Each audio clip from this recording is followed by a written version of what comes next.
There's a gender imbalance in plenty of professions all around the world, but the UK's financial services employers are among the worst offenders of all.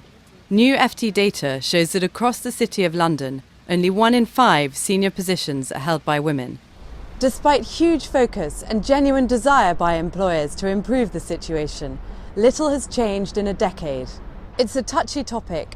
Few younger women in the city will speak publicly about the issue.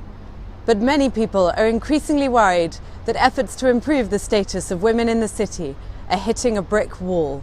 We spoke to one 30-year-old woman working in a Mayfair-based private equity firm who wanted to remain anonymous. She used to be a trader at a large US bank. On the subject of sexism in the workplace, ironically, despite working on a trading floor for 6 years, I never had any issues with sexism there at all. And actually most of the issues I've had have been on the private side or in the kind of non-institutional space. There it's definitely not been active sexism, so to speak. It's more this kind of cultural bias you tend to see whereby you get mistaken for the secretary because most women who are operating in that space are in an administrative or secretarial type role. You know, the person is often very embarrassed when they realise the mistake they've made, but nonetheless it's something you encounter quite regularly. A push to get more senior women into the city reflects a wider initiative to improve diversity in the boardrooms of British business. It's 3 years since Lord Mervyn Davies launched his seminal Davies Report. It set a target to reach 25% women on boards by 2015, a target that it's on track to hit. I think we've made great progress, but I think the most important thing, there's been a real cultural change. The nature of the debate has changed. It used to be just about getting women on boards. Now it's about executive pipeline, it's about conditions at work, it's about a wider range of issues which I think are very important. I think we now need to see the same progress in the coming years on the executive committee and on the pipeline of companies.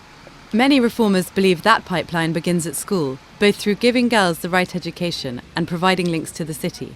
St Mary's School in Ascot has long trained girls to go into finance. It counts Santander chairman Anna Bortin as one of its most famous alumni. I think being at the same school as someone who's achieved that it shows you that you can also achieve it, and that you're in the same environment that they were in, and also it gives you something to look up to.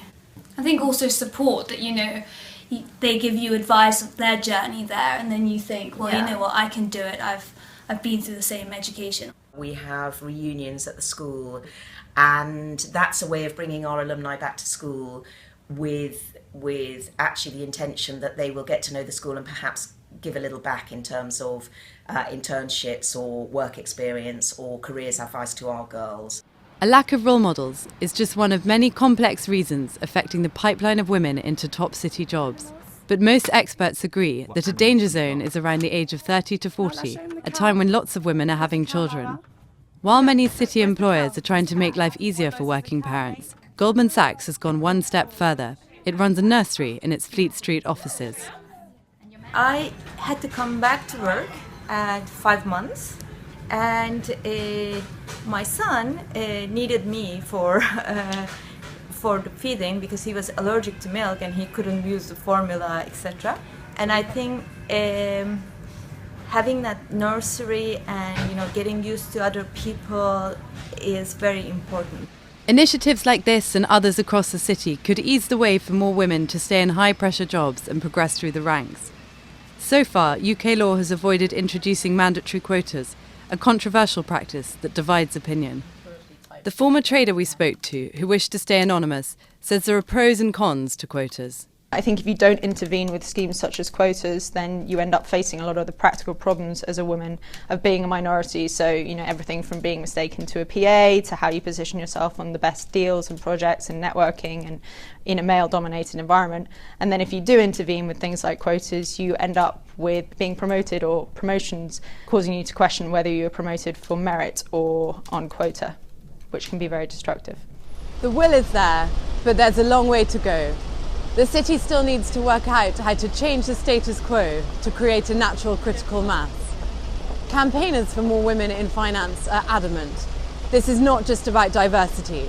This will help city firms improve their profits. Harriet Agnew, Financial Times in London.